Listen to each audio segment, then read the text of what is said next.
Podemos? Qual o nome completo do senhor? Dilermando César Silva. Capitão Dilermando, boa tarde. Boa tarde, senhor. Capitão Dilermando,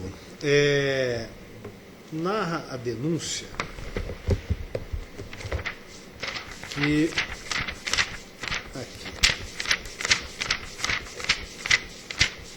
nem sempre a empresa licitante vencia e o senhor, como membro da comissão, teve participação ou atuação ou praticou a irregularidade de beneficiar a empresa Construord. Isso acontecia? Não, senhor. Por quê? Eu não fazia os convites, né? Eu apenas assinava os documentos que já vinham prontos para a minha mesa, porque os convites eram feitos eletronicamente, as praças que faziam os processos... Por e-mail? Eles mandavam e-mail? Não. Os processos eram feitos na Bolsa Eletrônica de Compras. Sim. Então, o coronel fazia os convites, ele que fazia eletronicamente os convites, as praças montavam o convite, eu via acontecer essa montagem, via acontecer o convite, e eles traziam para mim somente para assinar. E o senhor assinava e não conferia? O volume era muito grande, excelência, era uma quantidade exorbitante de processos, então muitas vezes, de fato, eu não lia o que eu assinava, mas eu assinava todos os processos sempre de boa fé. O senhor lembra de alguma situação, que tem aqui várias, né, da Construord não ser a vencedora e ser passada à frente? Eu não fazia essa desclassificação, então eu não posso dizer, senhor, eu não lembro, não recordo exatamente... Lembra de ter feito desclassificação de licitantes vencedores no primeiro momento? Nos convites, não, senhor. Não se lembra? Não, senhor, eu não fazia. Eu não sabia nem fazer convites eletronicamente, eu fui aprender a fazer convite depois. Por exemplo, aqui...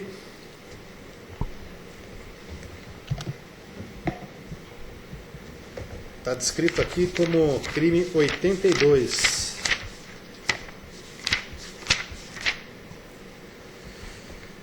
É o processo DSA-DL 538, está na folha 2248 do anexo 2, exatamente.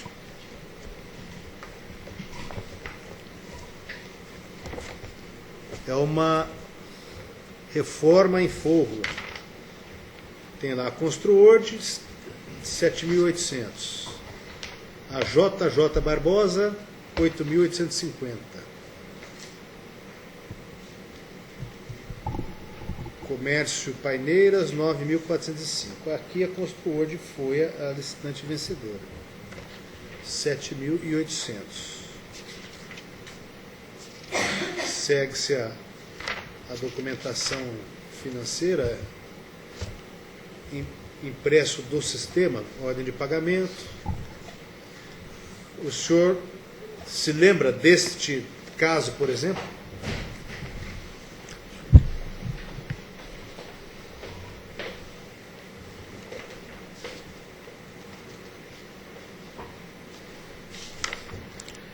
Não, senhor. A documentação ela já vinha pronta do setor responsável, com os 3 orçamentos prontos, e eu só fazia o pedido de abertura, de pedido de dispensa de licitação. E o coronel que fazia a aprovação ou não disso, e ele que administrava todos os serviços. Qual era a função do senhor nesse período? Eu era chefe do setor de orçamentos e custos. E o que o senhor fazia?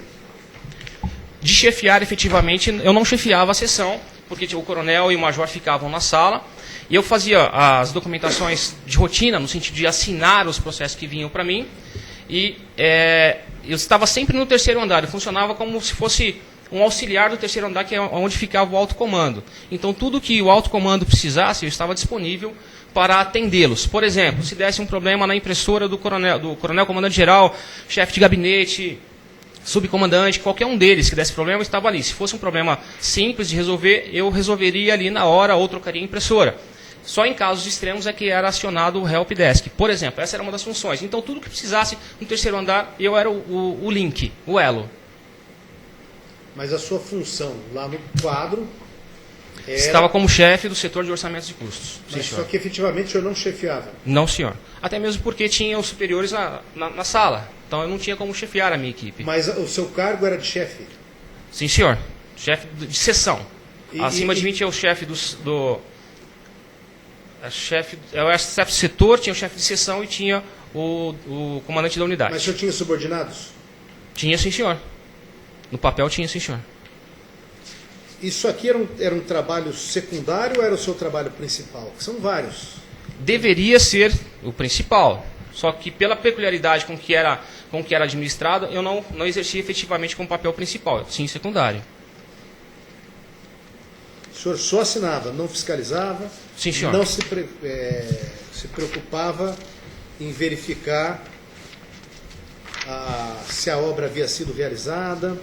Não, até mesmo porque tinham outros... Perdão. Sim, pode falar. Até mesmo porque tinham outros setores que eram responsáveis pela fiscalização. Eu não tinha essa incumbência, mesmo na função de chefe do setor de finanças. Entendi.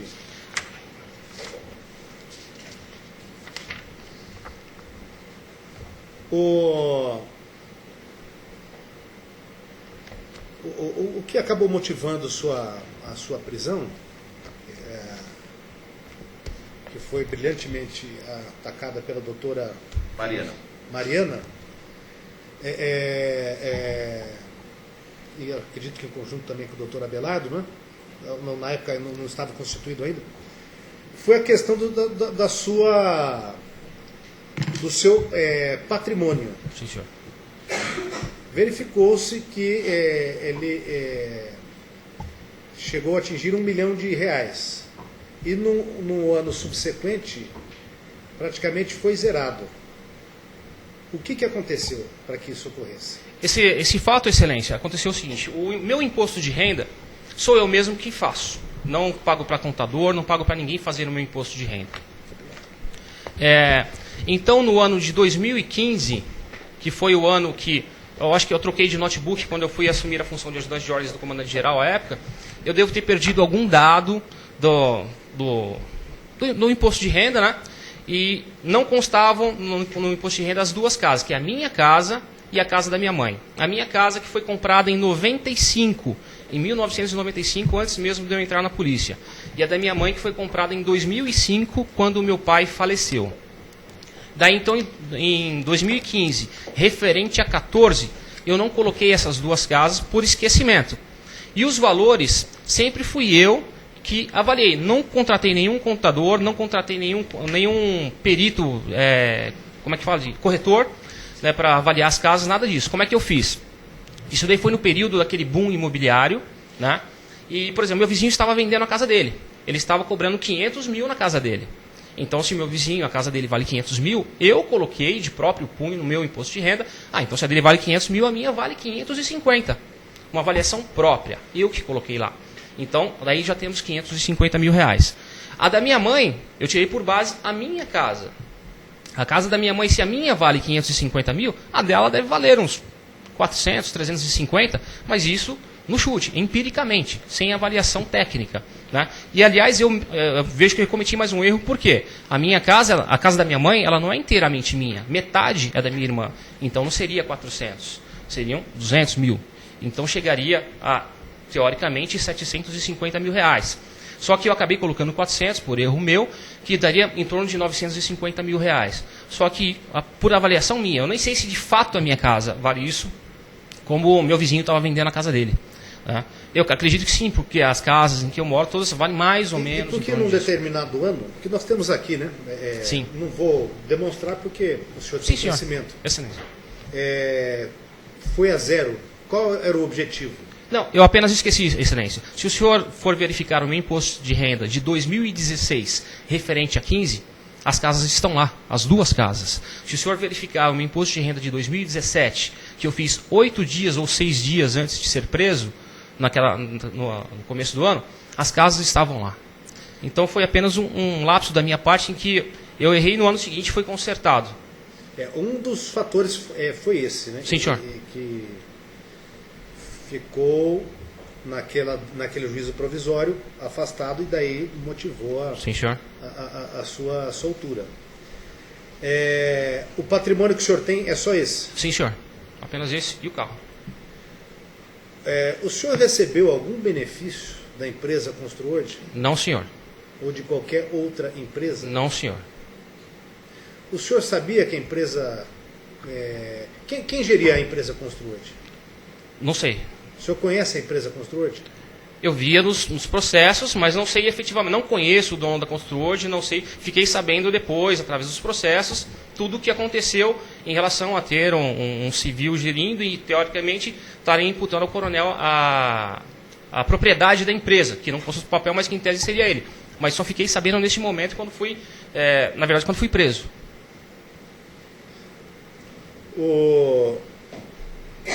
Algum parente do senhor recebeu algum benefício dessa empresa? Não, senhor. O senhor tem conhecimento que essa empresa beneficiou algum policial militar? Não, senhor. Desconheço. Ou algum civil? Não, senhor. Desconheço. Autoridade? Desconheço.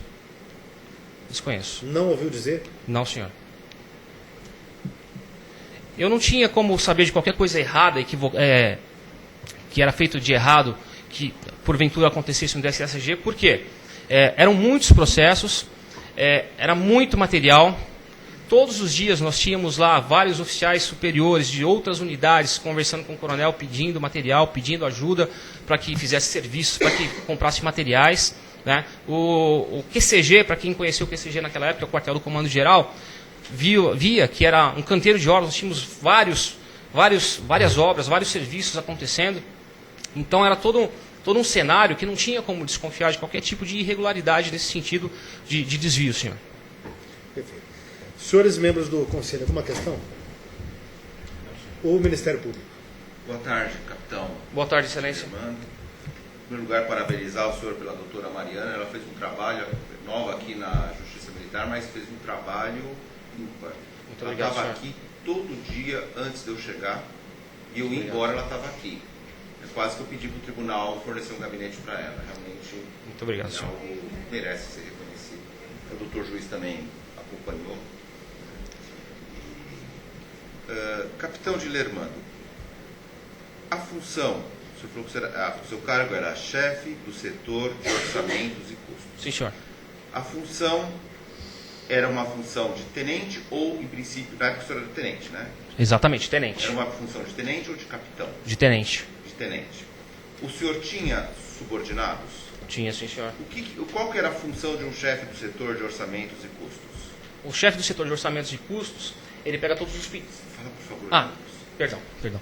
O chefe do setor de orçamentos e custos, ele tem a incumbência de fazer o gerenciamento financeiro do setor, né, agregando todos os pedidos que vêm de todas as sessões, montar o processo e encaminhar para a instância superior para a aprovação ou não disso. Eventualmente, pode ele fazer os processos, como convite eletrônico, ser pregoeiro, alguma coisa nesse sentido. Né, e tem toda essa missão. Né, e, obviamente, fiscalizar os seus subordinados. Tá certo. O senhor fez convite eletrônicos? Não, senhor. O senhor atuou alguma vez como pregoeiro? Sim, senhor.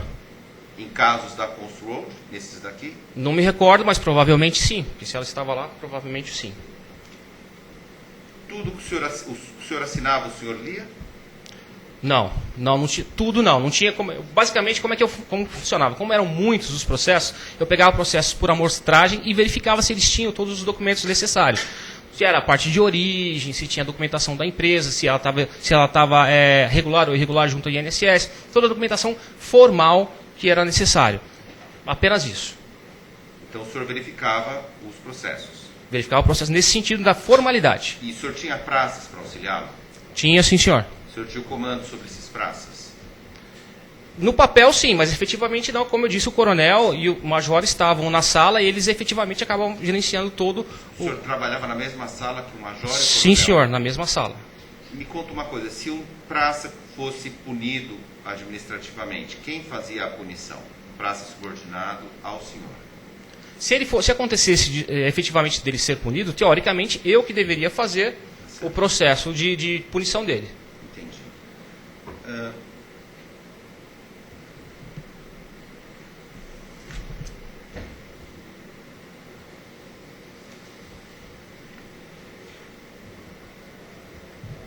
O senhor foi ouvido na corregedoria no inquérito policial militar. Eu vou repetir algumas perguntas. Sim, Por que se enumeravam, pergunta que a polícia militar fez para o senhor, sim. por que se numeravam páginas a lápis, outras ficavam sem numeração e ainda processos eram arquivados sem assinaturas? Eu não sei responder, senhor, porque, como eu disse, eu não verificava tudo, mas todos os processos em que eu atuei tinham a minha assinatura, porque eu agia de boa fé, então eu assinava todos os processos. No período que o senhor trabalhou lá, as licitações eram deflagradas com documento motivador? Nem sempre a licitação era deflagrada com o documento motivador. Por vezes, iniciava-se, por exemplo, convite, iniciava-se o convite e o pessoal ia montando, deixando ao lado da mesa do coronel, depois traziam para mim assinar. Então eu entendia que deveria ter esse documento lá, mas não tinha total acesso a isso. Então poderia acontecer de não ter o documento no momento que fosse deflagrado. Eu não posso responder com 100% de certeza isso daí. Certo. O senhor elaborou parte solicitando serviço ou material sem memorial descritivo? Não. Ou projeto básico? Não, eu não elaborava documentos. Não elaborava documentos? Não, senhor.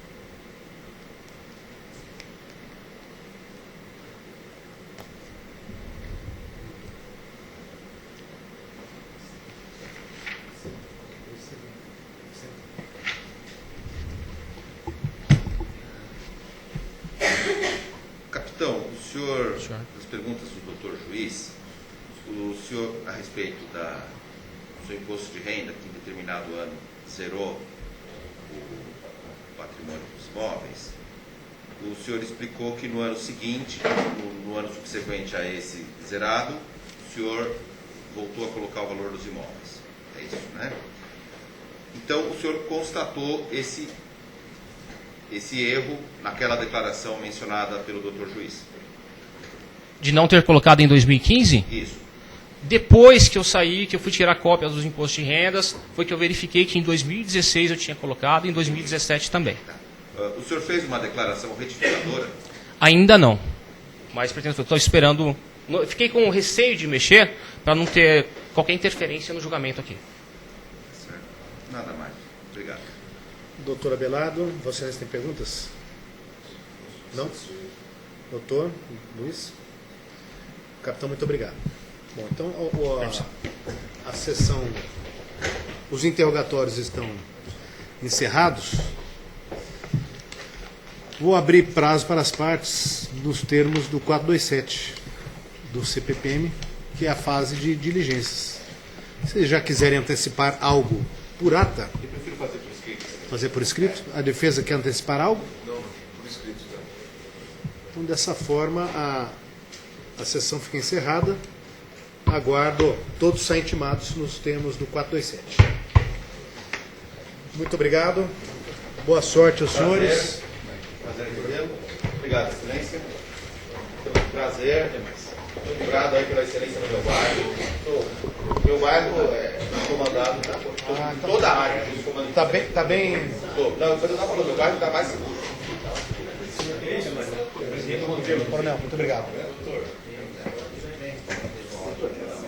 Semana que vem, se eu não estou no estado. Se tiver alguma coisa.